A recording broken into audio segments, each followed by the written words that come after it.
superstar to her on-cam rival, the country's star for all seasons. Governor Vilma Santos returns to the big screen with a one-of-a-kind flick. Plus, her thoughts on Jenelyn Mercado and on the controversial statement made by Nora Honor. Ate V takes on the controversy spotlight. Governor Vilma Santos returns home to Star Cinema with a brand new offering for 2011. Something different and something to look forward to kasi hindi pa yata nagagawa. Yung mga Pilipino, yung kulturang Pinoy na mahilig sa faith healer, kumisan at talaga naman, lalo na tayo, naniniwala tayo kumisan na malaking maitutulong niya sa atin, tama? Pero kumisan baka hindi natin alam meron sumpa. Diba? May mga nangyayari na may sumpa and at the same time, baka yung balik sa'yo, imbis na positibo, maging negatibo. Kasi maraming faith healers talaga dito sa Pilipinas. Alam natin yan.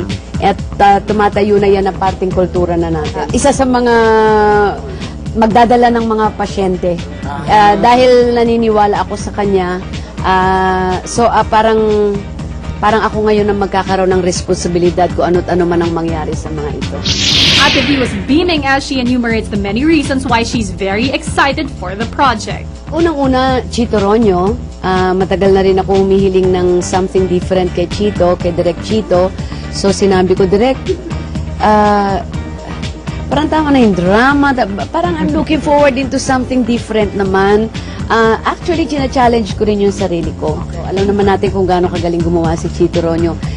Plus, Star Cinema pa.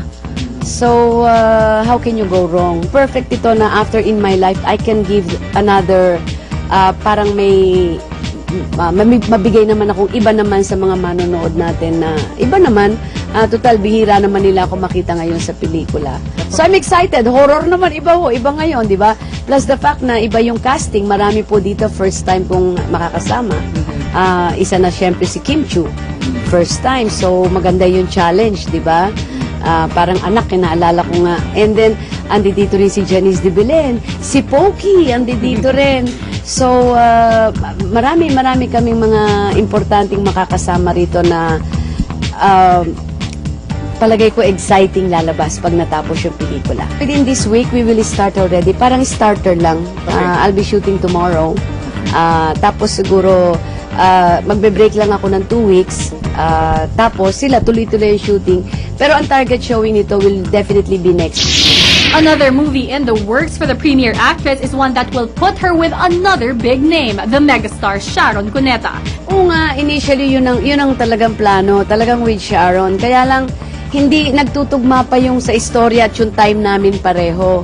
So alam mo naman si Shawi busy rin, ako ganun din. So hindi pa nagtutugma. Pagka ganun, hindi talaga dapat pinipilit. Ang magandang balita is nakareserba yan. Tama ba?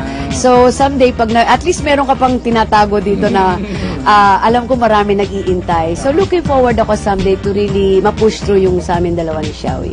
No, ginagawa ng script, babagay ba sa amin? And definitely it will take time. Kasi hindi pwedeng basta-basta yung gagawin namin. Sayang naman. Despite her busy schedule, Governor V promises that she will definitely take a major break for her upcoming birthday. 36 na ako, my God. Siguro ito yung birthday ko na baka wala po muna ako dito. Kasi magbe-break muna kami for 2 weeks ng pamilya ko. With the family muna. Kasi lahat kami nagtatrabaho eh. So, I think very precious yung isa-celebrate namin yung birthday with the family. Asia lang kami, 2 weeks lang naman. So, we plan to go to the States sana, pero hindi natuloy kasi nga 2 weeks mapapagod lang. But at least, a place where we can say na we're normal. Yeah. Alam mo ibig sabihin, normal yung pwede kayong lumakad, kumain, na hindi ka napapanood. Speaking of her